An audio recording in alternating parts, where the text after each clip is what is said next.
Salah satu nama keagungan Allah Ta'ala adalah Al-Latif, yang maha lembut. Syekh Muhammad Nawawi Al-Bantani memberikan komentar. Allah maha lembut artinya dia sering kali memberikan kebaikan namun terbungkus dalam bentuk ujian. Saya ulangi. Allah maha lembut artinya dia sering kali memberikan kebaikan namun terbungkus dalam bentuk ujian. Zikir Asmaul Husna ke-29 adalah Al-Latif. Kata Al-Latif berasal dari akar kata latafa, yang bermakna lembut, halus, atau kecil. Pakar bahasa Arab dalam tafsir Asmaul Husna mengartikan Al-Latif sebagai, yang mencapai tujuannya dengan cara yang sangat tersembunyi atau tak terduga. Sebagian ulama menyebutkan pengertian Al-Latif, yaitu: pertama, Al-Latif merupakan sesuatu yang tidak dapat ditangkap dengan indera, terkadang diungkapkan dengan kata Al-Latoif. Bisa jadi, dari sisi inilah Allah disifati dengan nama Al-Latif, yakni bermakna bahwa Allah maha mengetahui hal-hal yang lembut. Bisa jadi pula, maknanya ialah Allah maha lembut terhadap hamba-hambanya dalam hal memberikan hidayah kepada mereka. Kedua, Al-Latif yang berarti ilmunya meliputi hal-hal yang rahasia, yang tersembunyi, yang tersimpan dalam dada, dan segala sesuatu yang lembut. Allah mengetahui segala sesuatu yang mungkin baginya, tidak ada sesuatu pun yang terlewat dari ilmu Allah dan pengetahuannya. Ketiga, dia menghamparkan alam raya ini untuk makhluknya. Allah memberi kepada semua makhluknya melebihi yang diminta. Kita tidak pernah minta hidup di dunia ini, tapi dia menganugerahi kehidupan. Kita tidak pernah ingin dijadikan manusia, tapi Allah menakdirkan kita menjadi manusia. Kita tidak pernah minta bisa berbicara, tapi Allah mengaruniakan kepada kita kemampuan berbicara. Dia telah memberi sebelum diminta. Di sisi lain, dia tidak pernah menuntut balas, juga tidak memberi beban melebihi kemampuan makhluknya. Adakah yang lebih santun dari dia? Pengarang kitab Syamsul Ma'arif wa Lataiful Awarif dan kitab Manba, Usulil Hikmah Syaikh Imam Ahmad bin Ali Al-Buni bercerita, pada suatu hari seorang murid mendatangi beliau untuk meminta ditalkinkan wirid. Ketika itu, Allah Ta'ala memberikan penglihatan kasyaf, dibukakan catatan Lauhil Mahfuz kepada Imam Ahmad Al-Buni sehingga beliau dapat melihat hal gaib. Beliau melihat di dahi orang itu sebuah tanda bertuliskan bahwa orang itu akan meninggal dunia dalam keadaan terbunuh pada esok hari. Hal inilah yang menyebabkan Imam Ahmad Al-Buni menolak memberikan wirid kepada orang itu, tetapi orang itu terus-menerus memaksa meminta dibayat agar bisa mengamalkan wiridan tarekat.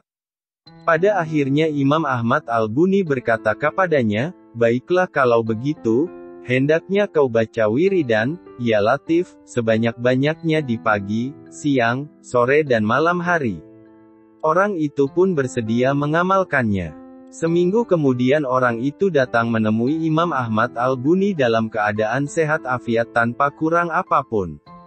Imam Ahmad Al-Buni terheran-heran, pasalnya minggu lalu beliau melihat ada tanda di dahinya yang bertuliskan orang itu akan meninggal dalam waktu dekat, ternyata masih ia hidup seger buger nambah isel aja. Beliau berkata, ini merupakan salah satu khawas keistimewaan, yang ia dapatkan lantaran ia berzikir dengan memperbanyak menyebut, ya Latif. Dipanjangkan umur dan tertolak segala macam bahaya dan musibah. Seorang arif billah bahkan ada yang mengatakan bahwa Al-Ismu Al-Azam itu adalah Al-Latif.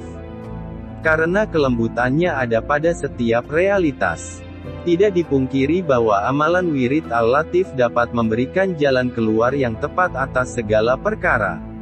Sebagian ulama berkata, menyibukkan diri dengan membaca asmanya ini selama beberapa saat dapat mencegah kegelisahan, menerbitkan kegembiraan, menolak bencana, dan mengantarkan pada kemudahan dalam menangani berbagai urusan perkara.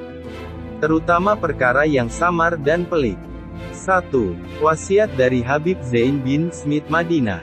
Wirid yang sangat penting diamalkan pada zaman ini, yakni membaca Ya Latif 129 kali setiap selesai salat fardu jika mampu. Minimal membacanya setelah salat subuh dan maghrib.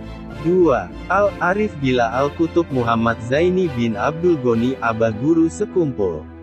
Siapa ingin dimurahkan rizki, dan mendapatkan rizki yang tiada disangka-sangka. Baca Asma Allah Ya Latif 129 kali sehabis sholat fardu. Kata Abah Guru Sekumpul, aku mewiridkan ini sehabis sholat 5 waktu, dan ada orang menawariku umroh. 3. Ijazah dari Syekhina Mbah Maimun Zubair. Untuk mempermudah dapat rizki, baca Ya Latifu 129 kali setelah sholat fardu. Doanya 1 kali.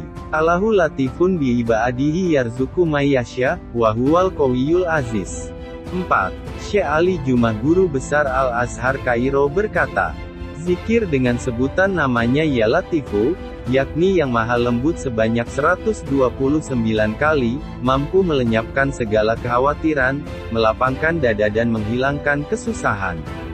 5. Profesor Kiai Haji Abdul Ghafur berkata, Asma Ya Latifu adalah asma yang paling cepat diijabah, bahkan waktu masih muda beliau bisa menghilang dengan menggunakan asma Ya Latif.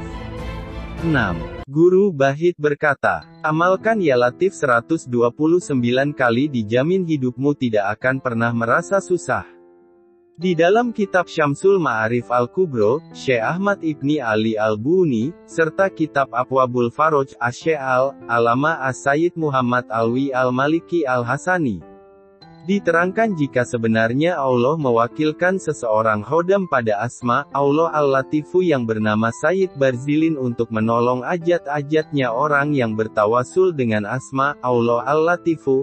Khususnya asma Al-Latifu memiliki 4 kekhususan. Jalbur rizki, untuk menarik rizki, dohir batin. Liqodoil hajat, untuk laksanakan hajat apapun. Liholasil masjun, untuk membebaskan diri dari penjara kesusahan, kemiskinan, kelemahan. Li'ihfai an ainis zulmah, untuk halimunan menghilang.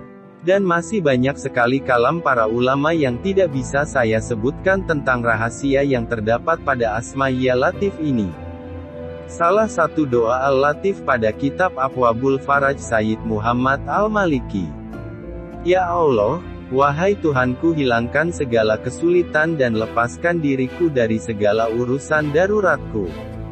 Jadilah Engkau, wahai Tuhan yang maha lemah lembut sebagai Tuhan yang terbaik bagi diriku dan uruslah segala urusanku dengan kelemah lembutan-Mu, lepaskan diriku dari kesulitanku.